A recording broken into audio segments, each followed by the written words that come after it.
Jason Spencer with the Herald-Journal, here with Solicitor Trey Gowdy, a Republican candidate for the 4th Congressional District in South Carolina. Trey, tell us a little bit about yourself.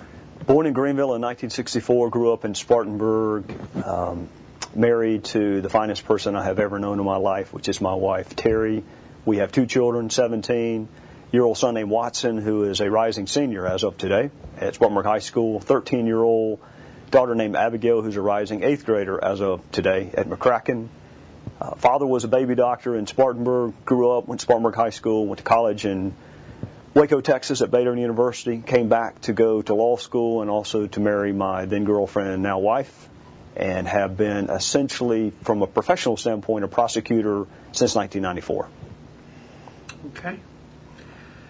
We have a few questions. When the health care reform bill passed, former Bush speechwriter David Frum wrote, "We followed the most radical voices in the party and the movement, and they led us to abject and irreversible defeat." He said Republicans let their base get in such a frenzy there was no way that they could negotiate. What's your take on his assessment, and at what point do you sacrifice ideological purity in order to have some say in legislation? You know, Frum is an interesting character because he's written a book about how to reclaim the Republican Party. And his book, I think, was more relevant 2 years ago than it is now. My recollection of reading his book was that we needed to be more willing to meet halfway. And my response to that is, if you do not believe that the United States Constitution allows Congress to order individuals to purchase health insurance, then where do you compromise? If you really don't think fundamentally that Congress can make you engage in a private commercial transaction, then where is the room to compromise? Where I might agree with David Frum is that the Republicans put themselves in this position by not addressing accessibility and cost with respect to health care when they were in the majority, when they had the House, the Senate, and the White House. It is a little disingenuous to all of a sudden claim we need to reform health care when you did not do it when you had the opportunity. But I would disagree with Mr. Frum from the standpoint, if you and I agree that something's a good program and we just disagree on whether to spend $100 or $50, then compromise might be appropriate. But if the issue relates to the size and scope of government and whether or not it's a legitimate place for the federal government to encroach, then how do you compromise on that? So I reject the notion that bipartisanship or compromise in and of themselves are virtuous. If there is agreement that something is a good idea, and nobody likes someone to say it's my way or highway. Nobody likes that in any aspect of life. We recoil from that. But if you fundamentally do not believe that the federal government can make you buy health insurance, and the individual mandate is the centerpiece of Obamacare, then how do you compromise on that? If you fundamentally believe that the market can fix pre-existing conditions better than Congress can, then where do you compromise on that? I would agree with him in theory. I think the electorate is tired of the vitriol, the ad hominem attacks, the stalemate, on ideas where they want to see progress. I don't think the electorate is upset when you stick to your principled guns on something as important as whether or not the Constitution allows you to do something. Okay. If you were elected, what's the first piece of legislation you would introduce? Balance the budget, first and foremost, a balanced budget amendment, and one that is followed. The second, well, you only asked me for one, but if I got time, I'll give you the second. The second is earmark reform. Have a competitive process that rewards transparency.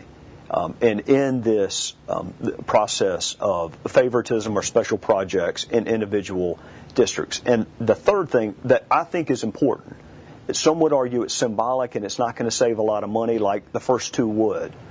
But there is such a diminution or decrease in public confidence in the institutions of government that those of us who seek to serve have got to do something to get folks to trust us again. And whether it means repealing your automatic pay raise or ending the frank mail privilege or saying I will not use your money to travel anywhere except to see the troops or I'm not going to park at a preferred parking spot at Reagan National. Give me the one at the back of the parking lot. Something that lets the electorate know that we hear you. We get the message that you are tired of the separation, the disconnect between those who serve and those who are being served. So some would argue it's symbolism, but so is the ring I wear on my hand. It's important, symbolic, but important. What's your position on energy and climate legislation, specifically cap and trade, and what alternatives do you have, if any, to what's already being discussed? No on cap and trade, no on any carbon tax. You were in Landrum Saturday, and my answer is still the same. That those who seek to punish carbon emissions, those who seek to tax it, restrict it, have been woefully inadequate, have totally failed at convincing the people they seek to serve and correspondingly seek to tax that the temperature is rising, that it is man-made, that it is caused by CO2 emissions, that if we wanted to fix it, we could, and that doing so, while China and India are not doing so, is in the best American interest. They have utterly failed at carrying their burden of proof. So what I would say to those that do support cap and trade or have introduced a carbon tax, although I know the congressman says that it is revenue neutral, it is nonetheless a carbon tax which requires you to believe the first 5 things that I just cited. Prove it to the people you seek to serve. In terms of an overall energy platform or philosophy, there are national security reasons to decrease our dependency on foreign oil. There are economic reasons to do it. There are environmental reasons to do it. It's a wonderful idea, but you cannot do it at the point of a bayonet. And I would argue to you that the role the government should play in that is to say, if you want to, if you want any government involvement in that at all, it would be, I'll tell you what, we'll give a grant, we'll give an award to the first person who comes up with a viable alternative to this. But to tax it, to force it, to subsidize it, to reward this energy to the exclusion of that one, or this industry, to say we're going to reward folks who are supportive of solar energy, but we're not going to reward people who are pursuing clean coal, additives that decrease the amount of coal that you have to do. People don't want the federal government picking, or state government picking, winners and losers in the industry. Okay, speaking of winners and losers, let's talk about geography. How can voters be assured, you're from Spartanburg, how can voters be assured that if they elect someone from Spartanburg, their congressman won't fight to bring jobs just to Spartanburg, versus if they elected someone from Greenville, that person wouldn't fight to bring more jobs there? You know, Jason, our fates are inextricably linked to those in Greenville, and correspondingly, Union's fate is inextricably linked, I would argue, to Spartanburg and Greenville. And my dream from the day that I announced on June the 1st, 2009, is to have a congressional district without boundaries, without county lines, that you don't see where Greenville ends and Spartanburg stops or starts. I got a question a couple of weeks ago in Greenville from the editorial board of the Greenville News. Would you like to see Spartanburg split into a different congressional district from Greenville? And the answer to that is an overwhelming, resounding no. Spartanburg has a community of interest, industrial interest. It is in our interest for Greenville to thrive. And I would argue to Greenville that it is in their interest for Spartanburg to thrive. And I can tell you this, with the exception of one man who is in his 80s, no one yet has said, can someone from Spartanburg win? Not a single person. I think we have enough in common, despite the fact that I may live in a slightly different zip code from someone else. We have enough in common that the industries we share, the interstate that we share, the universities that we share, the healthcare systems, Spartanburg and Greenville are rapidly becoming one in lots of different ways. And anyone who thinks that I am from Spartanburg, and I am incredibly proud of that. But I was born in Greenville, and I worked there for 10 years. And I want to see the entire congressional district, including the people in Union, elevated. So anyone who's worried about favoritism or nativism, need not worry. I am a proud product of the 4th Congressional District as a whole, and I'd love to see it where we don't talk about county lines. Okay. Aside from TARP, what are 3 votes you would have taken differently from the incumbent Congressman Bobby Wilson? Well, the troop surge. It is the most important vote that a member of Congress will cast, is whether or not to support this country in a time of war. He did vote to fund the troop surge. Okay, that's right. On a symbolic vote that was calculated totally to embarrass the President of the United States, President George Bush, he voted with the Democrats. He is one of 17 to do so. I would respect it more if he really thought the war was not being prosecuted effectively, then vote to defund it. But don't cross the aisle under this mistaken notion of bipartisanship and embarrass the President of the United States like he did. So the troop surge, the Pledge Protection Act, his explanation is sheer sophistry. The Constitution clearly allows Congress to limit the jurisdiction of federal courts. It's been done in labor cases, it's been done in immigration cases, it's been done in criminal cases, it's been done in habeas corpus cases. He cast the deciding vote that would have kept that from going to the House floor.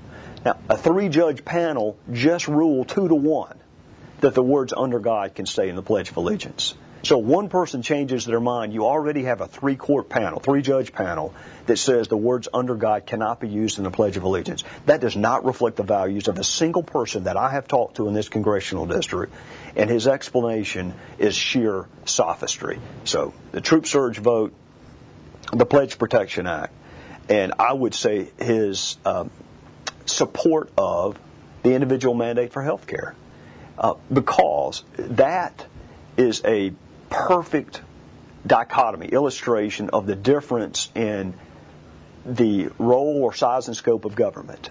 If you're a limited government conservative, then you will not believe that the Congress, in Article 1, Section 8, has the ability to order you to buy health insurance. Now, that's not a vote. To be fair, he just supported a mandate for catastrophic coverage, right?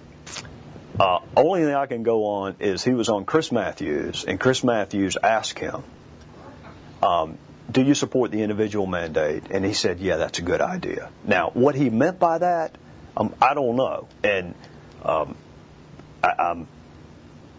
that's what he's told me. Well, I'm limited only by what he said. So what he meant, I can't tell you. But I can tell you this, he's written that he supports the individual mandate. Now, whether or not he means it for catastrophic care or not, the constitutional analysis is exactly the same. Find for me in the text of the Constitution where the United States Congress can order you to buy any kind of health insurance. And if they can order you to buy health insurance, can they order you to buy life insurance? And if not, why not? Can they order you to buy dental insurance? And if not, why not? Because heavens knows that's a good idea too, right? I mean, we don't want our teeth falling out. Can they order you to eat spinach, Jason? Because it's good for you. Carrots, because it's going to help your night vision. Where does it end? To me, it ends with the enumerated powers. So, look, I don't have the liberty of reading his mind. I don't know what he meant. I can just tell you what he said. Okay. Would you like to make a closing statement? Only to say this, and it is the same thing I said on June the 1st, 2009, which is I want to thank the people of the upstate for giving me the best job that I will ever have, which is being a prosecutor. For 6 years as a federal prosecutor and for the last 10 years as a circuit solicitor, I would love the right, the privilege, the honor of going to Washington and helping to change it. And I do believe if you want to change Washington or Columbia systemically, fundamentally, you have to change who you send there. But I want the last thing that I say to your viewers to be thank you for the jobs that you've already given me. And if it ends there, then I'm the luckiest guy who's ever lived. Thank you for your time. You're welcome.